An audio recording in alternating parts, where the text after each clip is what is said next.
ಓಂ ರೀಂ ಪ್ರತ್ಯಂಗಿರಾಯಿ ನಮಃ. ನಮ್ಮ ಪ್ರತ್ಯಂಗಿರ ಆಸ್ಟ್ರಾಲಜಿ ಮತ್ತು ವಾಸ್ತು ಚಾನಲನ್ನು ವೀಕ್ಷಣೆಯನ್ನು ಮಾಡ್ತಾ ಇರ್ತಕ್ಕಂಥ ಪ್ರತಿಯೊಬ್ಬ ಬಂಧು ಬಾಂಧವರಿಗೂ ಸಹ ಮನಸ್ಫೂರ್ತಿಯಾಗಿ ಕೃತಜ್ಞತೆಯನ್ನು ತಿಳಿಸ್ಲಿಕ್ಕೆ ಇಷ್ಟವನ್ನು ಪಡ್ತೀನಿ. ಇವತ್ತಿನ ದಿನ ಅತ್ಯಂತ ಕುತೂಹಲವಾದಂತಹ, ಪ್ರತಿಯೊಬ್ಬರಿಗೂ ಸಹ ಒಂದು ಉತ್ತಮವಾದಂತಹ ವಿಚಾರಧಾರೆಯನ್ನು ತಿಳಿದುಕೊಳ್ಳಿಕ್ಕೆ ಅವಕಾಶವಾಗ್ತಕ್ಕಂಥ ಒಂದು ವಿಚಾರದೊಂದಿಗೆ ನಿಮ್ಮ ಮುಂದೆ ಬಂದಿದ್ದೀನಿ. ಇವತ್ತಿನ ಸಂಚಿಕೆಯ ವಿಶೇಷ ಏನಪ್ಪ ಅಂತಂದರೆ, ಇವತ್ತು ನಾವು ನೋಡ್ತಾ ಇರ್ತೀವಿ 35, 36, 37, 40 ವರ್ಷ ಆದರೂ ಸಹ ವಿವಾಹ ಆಗ್ತಾ ಇರಲ್ಲ. ಆಗದೇ ಉಳಿದಿರ್ತಕ್ಕಂಥ ಯುವಕ ಯುವತಿಯರ ಜಾತಕಗಳನ್ನು ಒಂದಷ್ಟು ಪರಿಶೀಲನೆ ಮಾಡಿದ ನಂತರದಲ್ಲಿ ನನಗೆ ತಿಳಿದು ಬಂದಿರತಕ್ಕಂತಹ ಒಂದಷ್ಟು ವಿಚಾರಧಾರೆಗಳನ್ನು ನಿಮ್ಮೊಟ್ಟಿಗೆ ನಾನು ಶೇರ್ ಮಾಡ್ಕೋತಾ ಇದ್ದೀನಿ. ಯಾವ್ಯಾವ ಗ್ರಹಗಳಿಂದ ವಿವಾಹ ತಡ ಆಗ್ತಾ ಹೋಗ್ತದೆ, ಯಾಕೆ ಆ ಗ್ರಹಗಳೇ ವಿವಾಹವನ್ನು ತಡವನ್ನು ಉಂಟು ಮಾಡ್ತವೆ, ಗ್ರಹಗಳು ಯಾವ ಪರಿಸ್ಥಿತಿಲಿದ್ದರೆ ವಿವಾಹ ತಡ ಆಗ್ತದೆ, ವಿವಾಹ ತಡ ಆಗಲಿಕ್ಕೆ ಯಾವ ಗ್ರಹಗಳ ದೃಷ್ಟಿ ಕಾರಣ ಆಗ್ತದೆ, ಹೀಗೆ ಹಲವಾರು ರೀತಿಯಲ್ಲಿ ಜ್ಯೋತಿಷ್ಶಾಸ್ತ್ರದ ರೀತಿಯಲ್ಲಿ ಹೇಗೆ ವಿವಾಹ ತಡ ಆಗ್ಬೋದು ಅಂತ ಒಂದಷ್ಟು ವಿಚಾರಗಳನ್ನು ತಿಳಿದುಕೊಳ್ಳೋಣ. ವಿಡಿಯೋ ಕೊನೆ ಹಂತದವರೆಗೂ ಸಹ ವಿಡಿಯೋನ ಪೂರ್ಣವಾಗಿ ನೋಡಿ ಒಂದಷ್ಟು ಉತ್ತಮವಾದಂಥ ವಿಚಾರಧಾರೆಗಳನ್ನು ತಿಳಿಸ್ಕೊಡ್ಲಿಕ್ಕೆ ನಾನು ನಿಮಗೆ ಸಿದ್ಧನಿದ್ದೇನೆ. Thank you.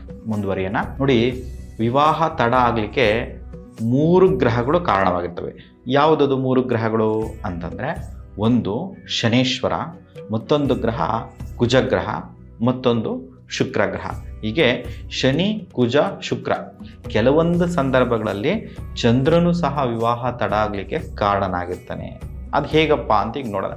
ನೋಡಿ, ನಾವು ಶನೇಶ್ವರನನ್ನು ಕರ್ಮಕಾರಕ ಅಂತ ಕರಿತೀವಿ, ಉದ್ಯೋಗಕಾರಕ ಅಂತ ಕರಿತೀವಿ, ಆಯುಷ್ಯಕಾರಕ, ಆರೋಗ್ಯಕಾರಕ ಅಂತ ಕರಿತೀವಿ.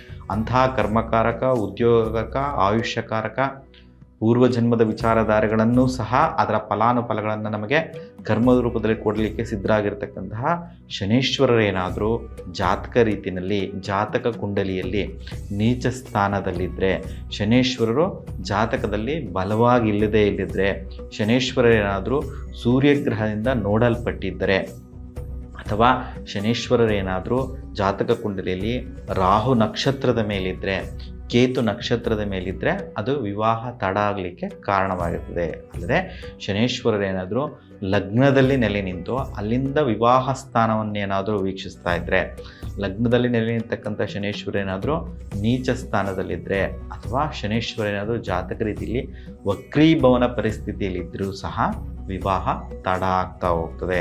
ಅಂತಹ ವಿವಾಹ ತಡ ಆಗಲಿಕ್ಕೆ ಕಾರಣವಾಗಿರ್ತಕ್ಕಂಥ ಶನೇಶ್ವರ ಏನಾದರೂ ಕೇತು ಗ್ರಹದೊಂದಿಗೆ ಸಂಯೋಗ ಇದ್ದರೆ, ಯಾವುದಾದ್ರೂ ಒಂದು ಮನೆಯಲ್ಲಿ ಶನೇಶ್ವರ ಕೇತುವಿನ ಜೊತೆಯಲ್ಲಿದ್ದರೆ, ಅಥವಾ ಸಪ್ತಮ ಸ್ಥಾನದಲ್ಲೇ, ವಿವಾಹ ಸ್ಥಾನ ಅಂತ ಸಪ್ತಮ ಸ್ಥಾನವನ್ನು ಕರಿತೀವಿ, ಅಂಥ ಸಪ್ತಮ ಸ್ಥಾನದಲ್ಲೇ ಶನೇಶ್ವರ ಏನಾದರೂ ಕೇತು ಜೊತೆ ಸೇರಿದರೆ, ಅಥವಾ 12ನೇ ಮನೆಯಲ್ಲಿ ಶನೇಶ್ವರ ಕೇತು ಏನಾದರೂ ಕಾಂಬಿನೇಷನ್ ಇದ್ದರೂ ಸಹ ವಿವಾಹ ತಡ ಆಗ್ತಾ ಹೋಗ್ತದೆ.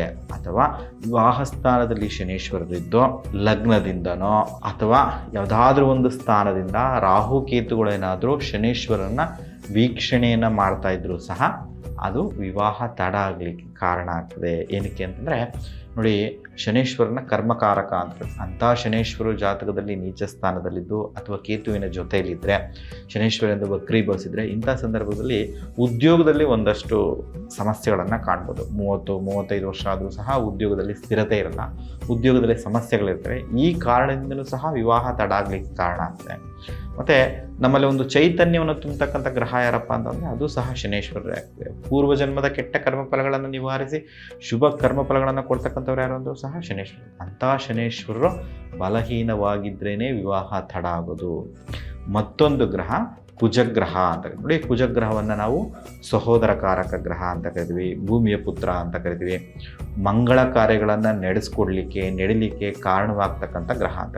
ಅಂತಹ ಕುಜಗ್ರಹ ಏನಾದರೂ ಜಾತಕ ರೀತಿಯಲ್ಲಿ, ಜಾತಕ ಕುಂಡಲಿಯಲ್ಲಿ ನೀಚ ಸ್ಥಾನದಲ್ಲಿದ್ದರೆ, ಬಲವಾಗಿಲ್ಲದ್ರೆ, ಕುಜ ಏನಾದರೂ ಕೇತುವಿನ ಜೊತೆ ಸಂಯೋಗ ಇದ್ದರೆ, ಕೇತುವಿನ ಜೊತೆ ಯಾವುದಾದ್ರೂ ಒಂದು ಮನೆಯಲ್ಲಿ ಸ್ಥಿತವಾಗಿದ್ದರೆ, ಅಥವಾ ಸಪ್ತಮ ಸ್ಥಾನದಲ್ಲೇ ಕುಜಗ್ರಹ ನೀಚನಾಗಿದ್ದು ಅಂತಹ ಕುಜಗ್ರಹ ಕೇತುವಿನ ಸಂಯೋಗದಲ್ಲಿದ್ದರೆ, ಶನೇಶ್ವರನ ಸಂಯೋಗದಲ್ಲಿದ್ದರೂ ಸಹ ಆಗ ಕುಜ ಬಲವನ್ನು ಕಳ್ಕೊತಾನೆ, ಶಕ್ತಿಯನ್ನು ಕೊಡ್ತಕ್ಕಂಥವನು, ಹುಮ್ಮಸ್ಸನ್ನು ಕೊಡ್ತಕ್ಕಂಥವನು, ಶೌರ್ಯವನ್ನು ಕೊಡ್ತಕ್ಕಂಥ ಗ್ರಹವಾಗಿರ್ತಕ್ಕಂಥ ಯಾವಾಗ ಕುಜ ಮಂಗಳ ಕಾರ್ಯಗಳನ್ನು ನಡೀಲಿಕ್ಕೆ ಅವಕಾಶವನ್ನು ಮಾಡಿಕೊಡ್ತಕ್ಕಂಥ ಗ್ರಹ ಬಲಹೀನನಾಗಿದ್ದಂಥ ಸಂದರ್ಭದಲ್ಲಿ ಸಹ ವಿವಾಹ ತಡ ಆಗ್ತಾ ಹೋಗ್ತದೆ.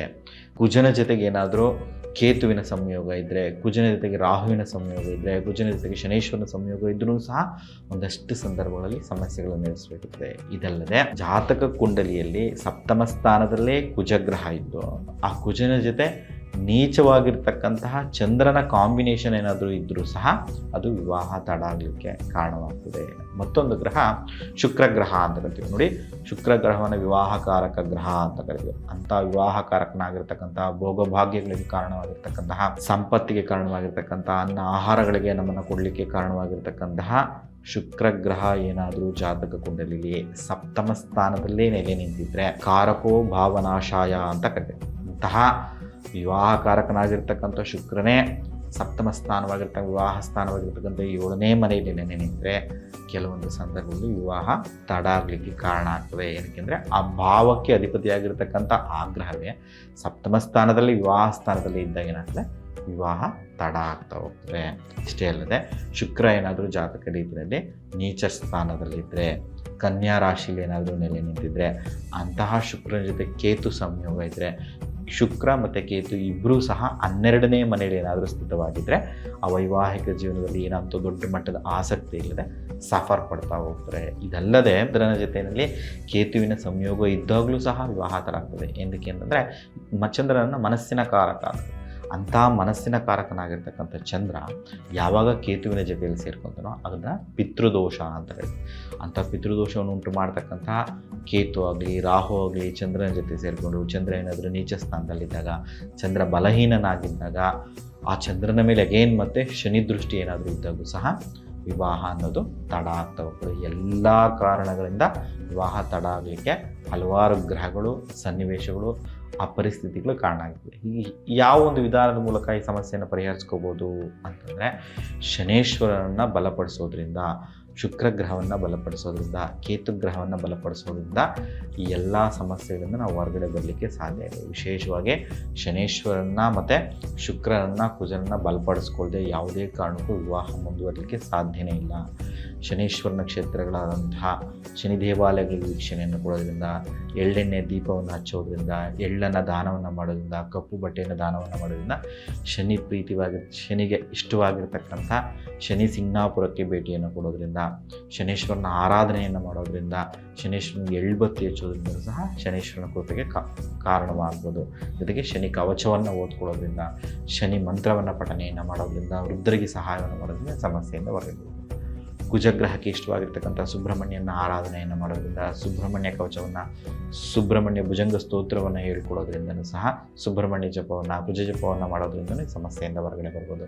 ಕುಜಗ್ರಹಕ್ಕೆ ಇಷ್ಟವಾಗಿರ್ತಕ್ಕಂಥ ಕುಜನ ಧಾನ್ಯವಾಗಿರ್ತಕ್ಕಂತಹ ತೊಗರಿಯನ್ನು ದಾನವನ್ನು ಮಾಡೋದ್ರಿಂದ, ಕೇತು ಕ್ಷೇತ್ರವಾಗಿರ್ತಕ್ಕಂತಹ ಕಾಳಹಸ್ತಿಗೆ ಹೋಗಿ ರಾಹುಕೇತು ಶಾಂತಿಯನ್ನು ಮಾಡ್ಕೊಳ್ಳೋದ್ರಿಂದಲೂ ಸಹ ಈ ಒಂದು ತಡ ವಿವಾಹ ಅನ್ನೋ ಒಂದು ವಿಚಾರಕ್ಕೆ ನಾವು ತೆರೆ ಎಳೆದು ಶೀಘ್ರವಾಗಿ ವಿವಾಹದ ಭಾಗ್ಯವನ್ನು ಪಡ್ಕೊಳ್ಳಿಕ್ಕೆ ಸಾಧ್ಯ ಇದೆ. ಹಾಗಾಗಿ ಯಾರ್ಯಾರು 35 ವರ್ಷ ಕಳೆದಿದೆ, 35ರಿಂದ 40 ವರ್ಷದವರೆಗೂ ರೀಚ್ ಆಗ್ತದೆ ಅಂಥ ವಿವಾಹ ಆಗದೆ ಇರತಕ್ಕಂಥ ಪ್ರತಿಯೊಬ್ಬರೂ ಸಹ ಒಬ್ಬರು ಸೂಕ್ತವಾಗಿ ವಿದ್ಯೆಯನ್ನು ಕಲಿತಿರ್ತಕ್ಕಂತಹ ಜ್ಯೋತಿಷ್ಯರಲ್ಲಿ ತಮ್ಮ ಜಾತಕ ಕುಂಡಲಿನ ತೋರಿಸಿ, ಆ ಜಾತಕ ಕುಂಡಲಿಲಿ ಶನಿಗ್ರಹ ಆಗಲಿ, ಶುಕ್ರಗ್ರಹ ಆಗಲಿ, ಚಂದ್ರಗ್ರಹ ಆಗಲಿ, ಕೇತುಗ್ರಹ, ಈ ಗ್ರಹಗಳಿಗೆ ಸಂಬಂಧಪಟ್ಟಂಥ ಯಾವುದಾದ್ರೂ ದೋಷಗಳಿದ್ದರೆ, ಸಮಸ್ಯೆಗಳಿದ್ದರೆ ಅದಕ್ಕೆ ದಾನಗಳನ್ನು ಮಾಡಿಕೊಂಡು, ಜಪಗಳನ್ನು ಮಾಡಿಕೊಂಡು, ಯಜ್ಞ ಯಾಗಾದಿಗಳನ್ನು ಮಾಡಿಕೊಂಡು ಆ ಗ್ರಹಗಳನ್ನು ಬಲಪಡಿಸ್ಕೊಳ್ಳೋದ್ರ ಮೂಲಕ ಶ್ರದ್ಧೆ ಭಕ್ತಿಯಿಂದ ಫಲಪ್ರಾಪ್ತಿಯನ್ನು ಪಡ್ಕೋತೀರಾ ಅಂತ ಹೇಳ್ತಾ ನನ್ನ ಮಾತನ್ನು ಮುಗಿಸ್ತಾ ಇದ್ದೀನಿ. ಇಷ್ಟೊತ್ತು ನನ್ನ ವಿಚಾರಧಾರೆಗಳನ್ನು ಕೇಳಿದಂಥ ತಮ್ಮೆಲ್ಲರಿಗೂ ಸಹ ಮನಸ್ಫೂರ್ತಿಯಾಗಿ ಕೃತಜ್ಞತೆಯನ್ನು ತಿಳಿಸ್ಲಿಕ್ಕೆ ಇಷ್ಟವನ್ನು ಪಡ್ತೀನಿ. ನಮ್ಮ ಚಾನಲನ್ನು ಸಬ್ಸ್ಕ್ರೈಬ್ ಮಾಡಿ, ಲೈಕ್ ಮಾಡಿ, ನಿಮ್ಮ ಕಮೆಂಟ್ಗಳನ್ನು ತಿಳಿಸಿ ಅಂತ ಹೇಳ್ತಾ ನನ್ನ ಮಾತನ್ನು ಮುಗಿಸ್ತಾ ಇದ್ದೀನಿ.